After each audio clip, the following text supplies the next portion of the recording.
Have you ever had those moments when you try to open a jar of pickles and suddenly realize you're not as strong as you thought you were?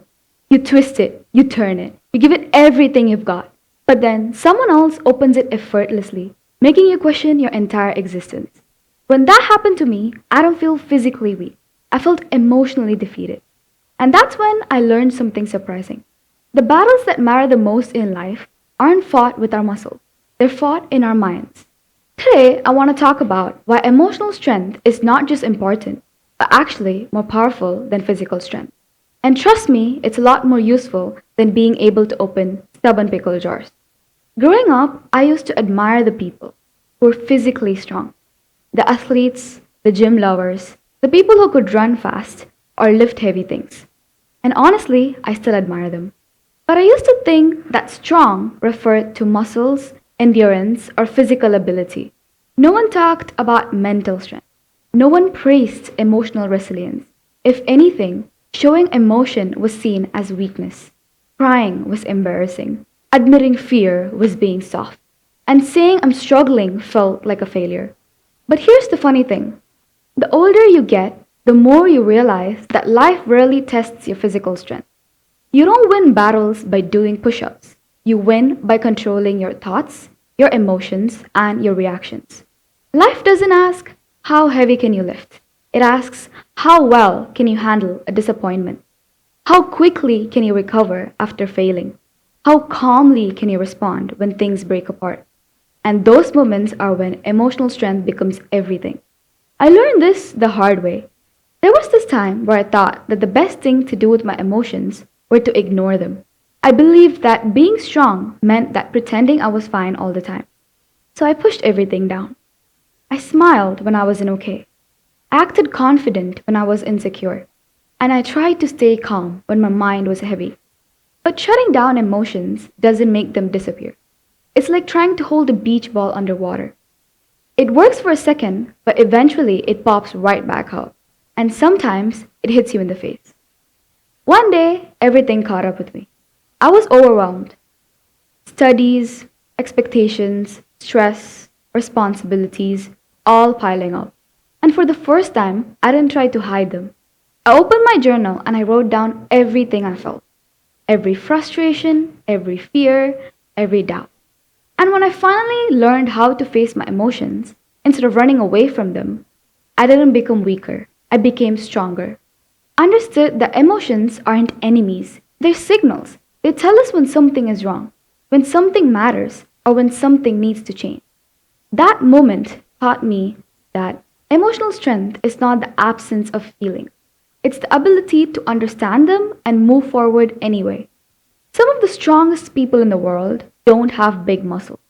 They don't shout, they don't intimidate, they don't need to prove themselves. Their strength is quieter, deeper, and more powerful. They're the ones who don't explode when stressed. They're the ones who can stay calm when everything around them feels chaotic. They're the ones who can say, I need help, confidently without shame. They're the ones who don't let failure break them. Emotional strength gives you the courage to be honest with yourself. It allows you to rebuild after disappointment. It helps you stay steady when things get shaky. Physical strength is impressive for the body, but emotional strength is essential for the soul. Think about the toughest moments people face: losing loved ones, facing heartbreak, dealing with insecurity, fighting anxiety, feeling lost, starting over, going through failure. All of these challenges cannot be solved with physical muscle. They demand a different kind of strength, the one that comes from patience, resilience, and awareness. One of the biggest myths is that strong people never break. But the truth is, they do break. They just don't stay broken.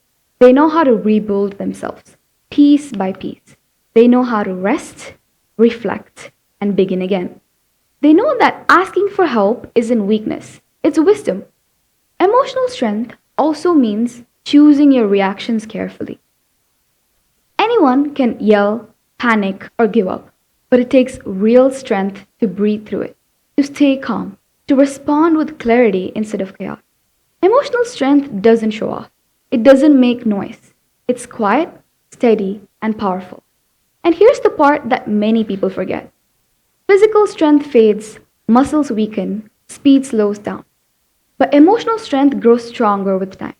Every time you face a failure, you become more resilient. Every time you fall and get back up, your belief in yourself grows.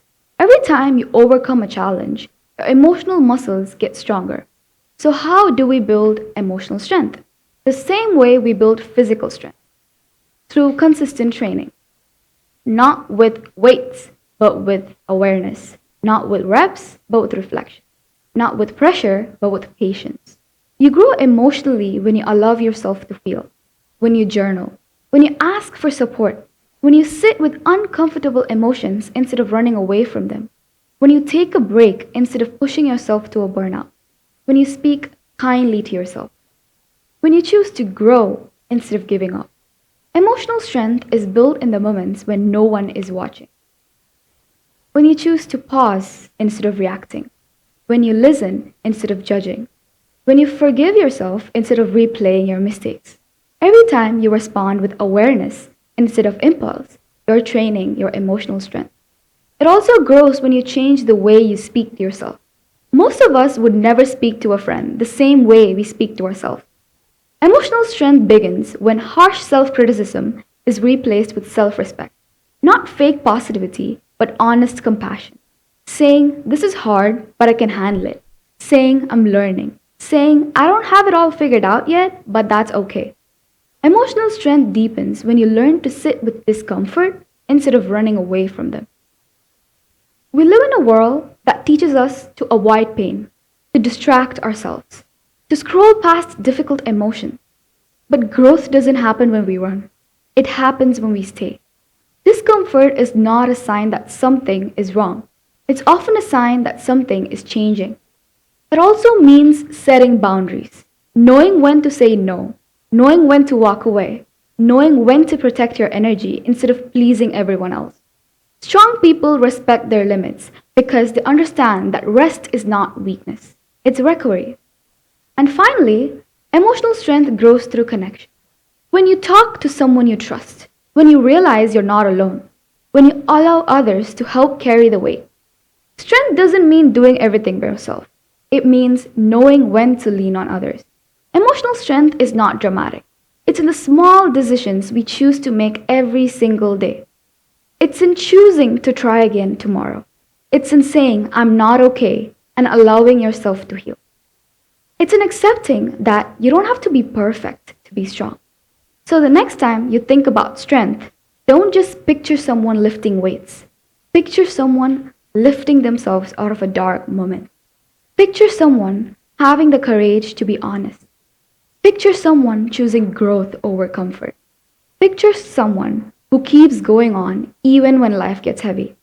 That is real strength.